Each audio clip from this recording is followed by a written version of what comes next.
To me, Mama. And here we go. Welcome to the Pep Talk, guys. We want to hit. We're going to start that over, okay? Yeah. Alex, start over. Okay. We got the giggles today. Fresh. Okay, focus. Welcome to the Pep Talk, guys. We want you to hit download and come back to this one as often as you need to. So we're going to start with this little, idea that maybe you're in the season. It's the season of summer, the season of kids getting ready to go back to school, the season of helping maybe aging parents or grieving someone, or you're in the season of a health crisis, or maybe you're just in the season of frustration, stuck results, sticky weight, or even just shitty thinking. Whatever season of life you're in, we're here today to send you some love. Welcome to being human. Being human means we're going to encounter tough times. Hard things are going to come your way, but don't let your thinking get in the way. In this episode, we are going to do our best to motivate you to stay the path, start the path, or remain consistent on the path that you are on. So buckle up, bitches. We are going to inspire today. We're bringing the fire. So here's a little reminder. There's nothing wrong with you, nor has there ever been. There's absolutely nothing wrong with your body, your mind, your spirit, your choices, your actions, your behaviors, or even your moods. You are and have been exactly who you needed to be to get you to where you are right this second. You are a sweet, flawed perfection, a mess of contradictions, blubbering mishaps, self-doubts, stellar intention, foolish choices, and deep belly laughs. Just like the rest of us. You are right this moment positioned for your own success, or healing, or accomplishment. You have total possibility inside of you to get whatever it is that you want. The experiences of our life have led us to adopt certain beliefs about ourselves, like we're messy, we're broken, we're a shit show, we're moody. We just can't see ourselves as anything else. It's very challenging for us to envision our own possibility. And we can also think, when the world is suffering, who am I to want or ask for more? You know, if Kim and I had stopped and listened to every single opinion about the way we should be living our lives, we wouldn't be here doing what we love and creating this incredible life that we have for ourselves. Both of us have had to forge a new path solo, separately, at different times. No one around us in our circles are doing what we are doing to the level that we are doing it. We've continuously had to be brave enough to do it alone, to stand out, to choose that we matter every single fucking time. No matter the comments or quips back, no matter the looks or the eye rolls, because I'll tell you, I've had eye rolls. The beauty of this life is that it is your own life and you get to choose how it ends up. Nobody else is in your body or gets to choose the direction of your ship. You are the captain and it's up to you to steer it towards the life you want. The truth is, there will always be people who do not get it, who question your choices, or who try to pull you back into their comfort zones. But that's their story, not yours. Your story is about having the courage to live authentically, to pursue what sets your soul on fire, and to keep moving forward even when it feels like the world is against you.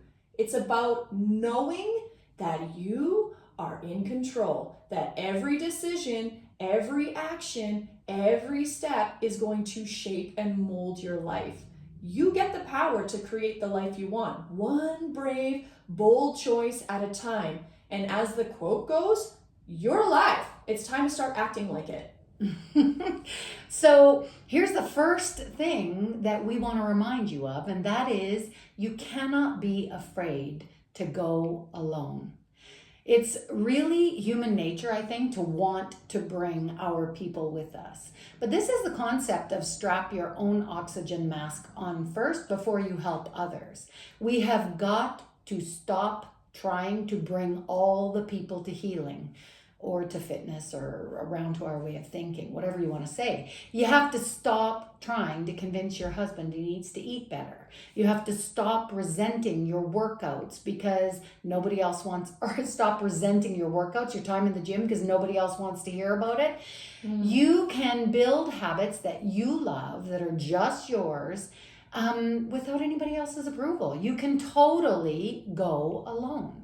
You can eat chicken and broccoli when everyone else is having pizza. You can say no to alcohol or a late night or a toke and have your own back. Like, my favorite affirmation right now is, I got me. Sometimes we outgrow the people we're with and it creates distance.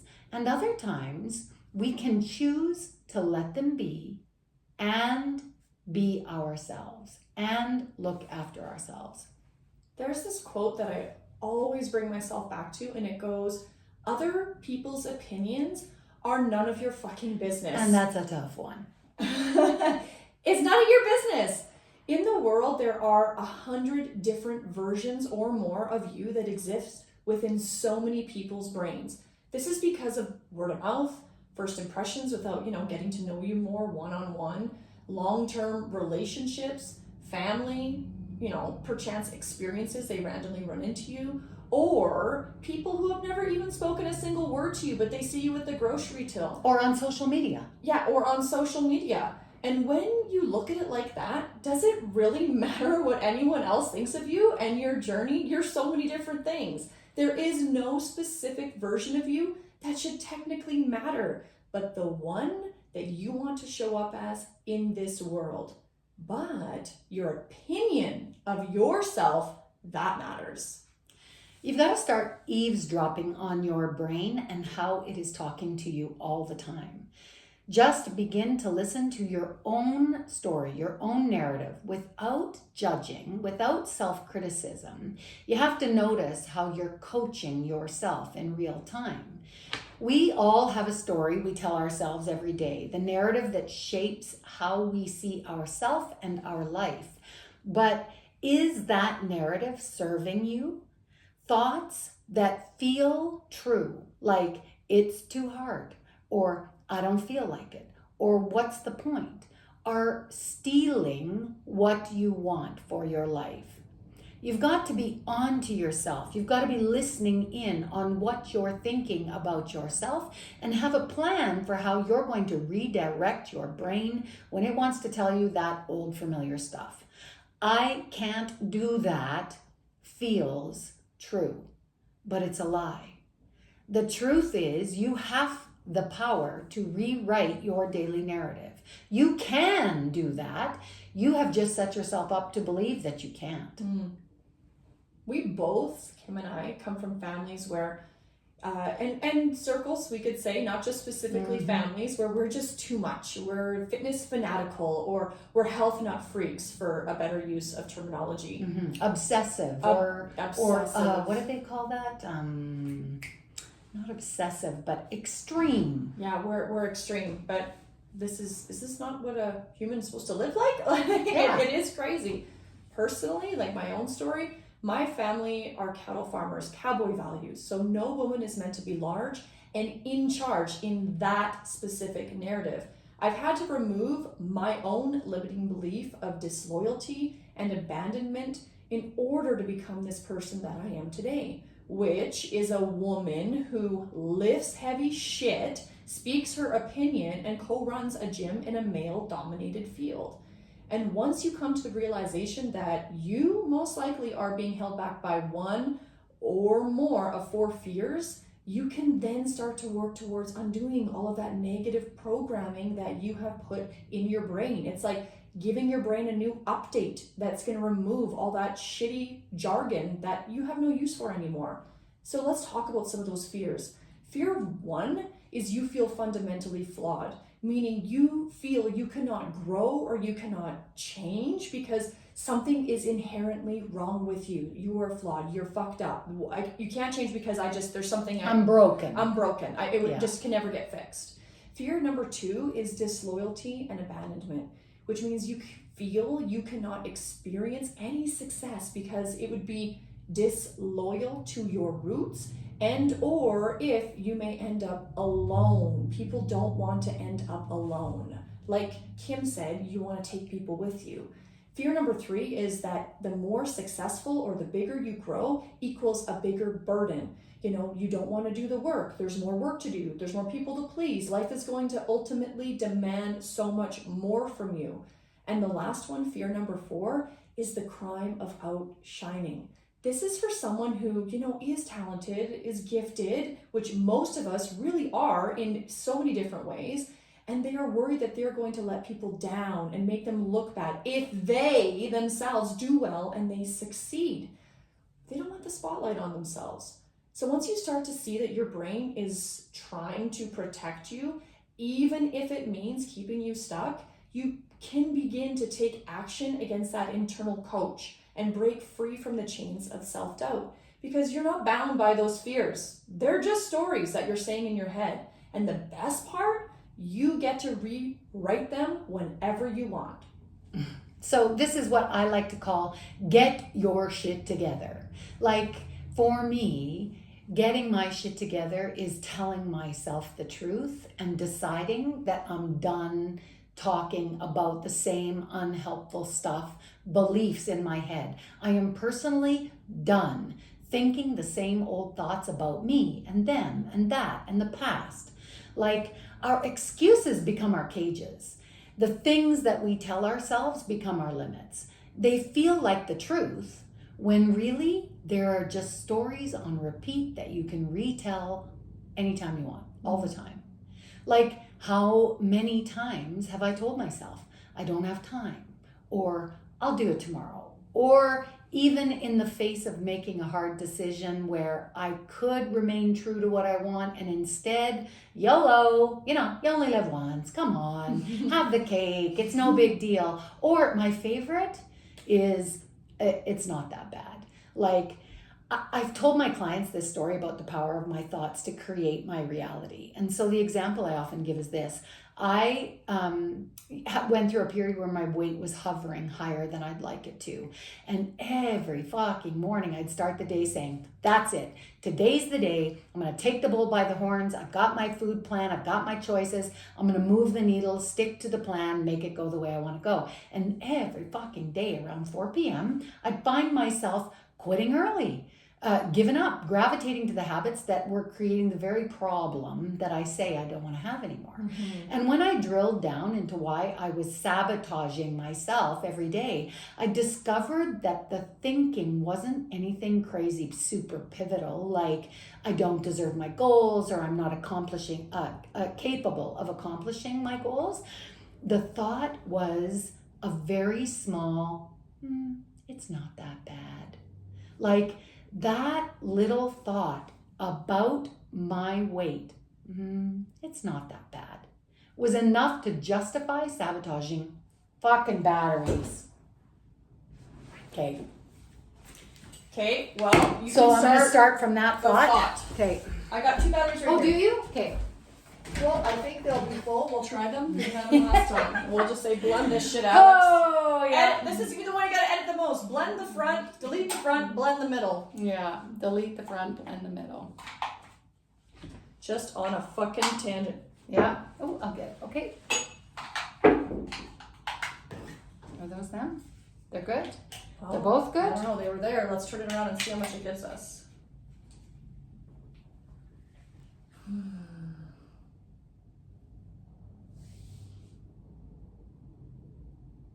Jesus Christ, it takes a long time to start.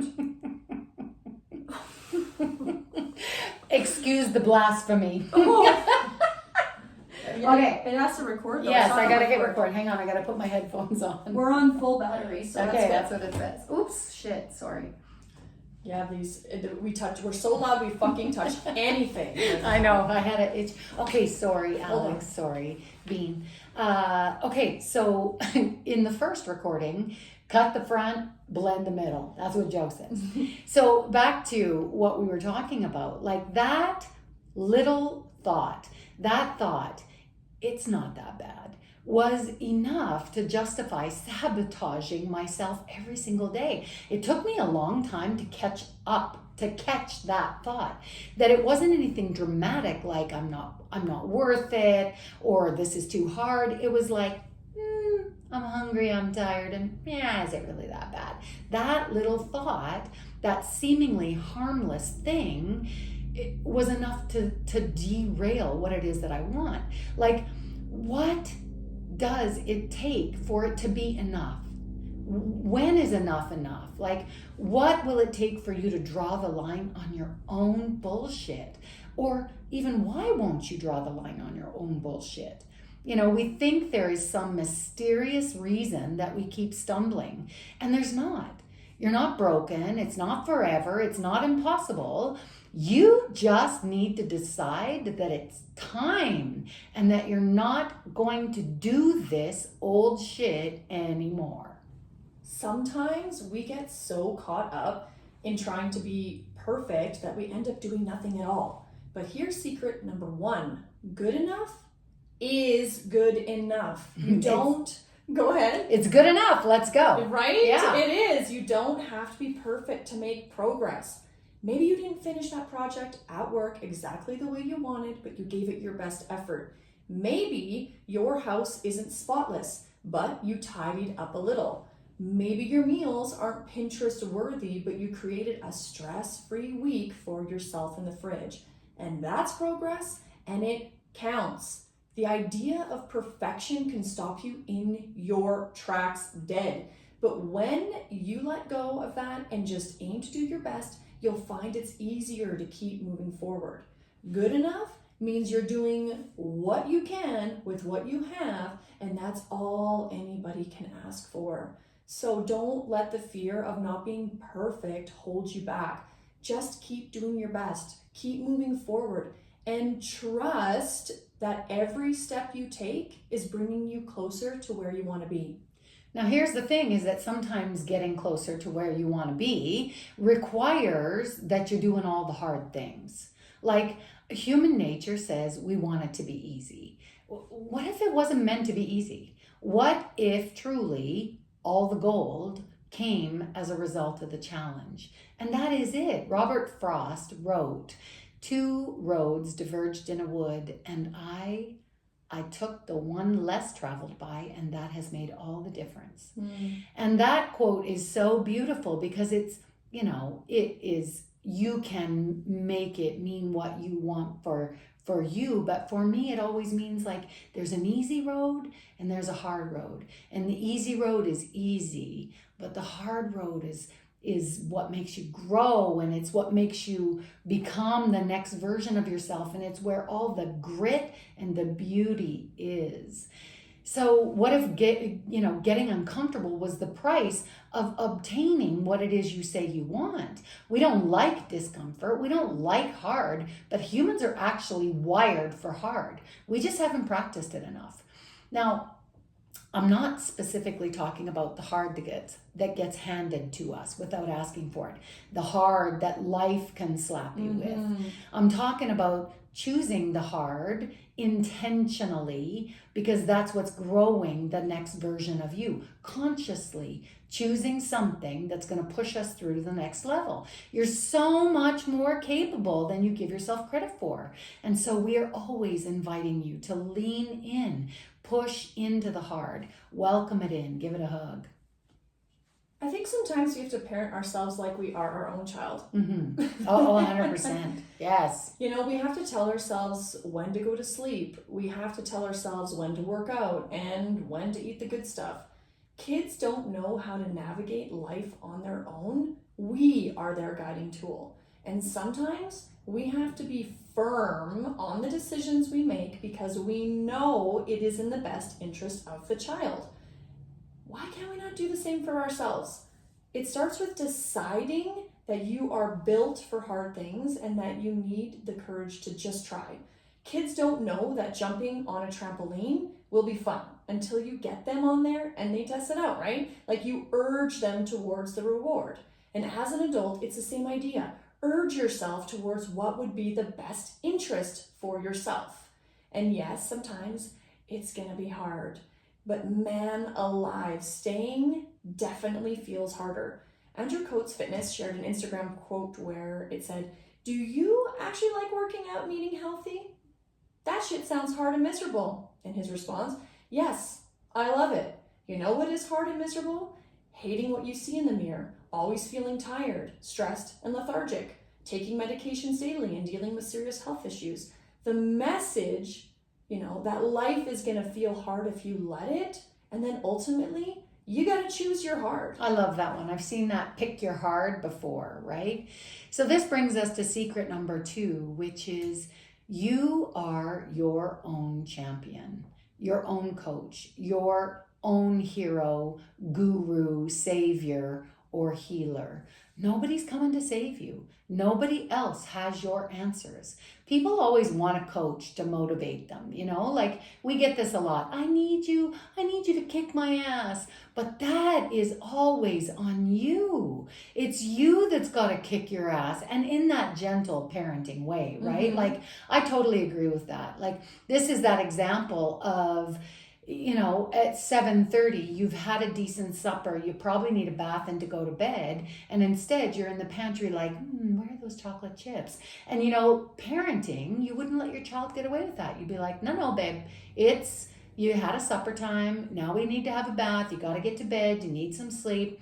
No more snacks, kitchen's closed. We do that for our children. We don't do it to ourselves. And that is on us.